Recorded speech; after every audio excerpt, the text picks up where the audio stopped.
Hey there! Today I'm showing you a feature that allows you to lock rooms inside the event.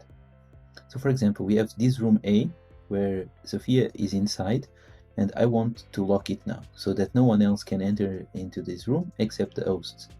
So if I lock it, the room is now locked. So let's see how it looks like on the other side. Sophia is still in the room, so she's still here.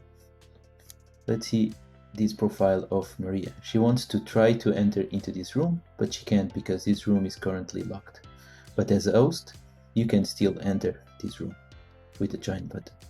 Now if Sophia leaves the call, she will also not be able to enter again in the room because the room is locked. So you need to unlock it and allow the participants to enter again in the room. So by doing that, just with the right button over the room, you have unlock it, and now anyone else can join the room, as you can see here. We hope this will help you protect the rooms even better in some particular case. So let us know if you need any other protective features on the rooms or any other place inside the event. Looking forward to your feedback.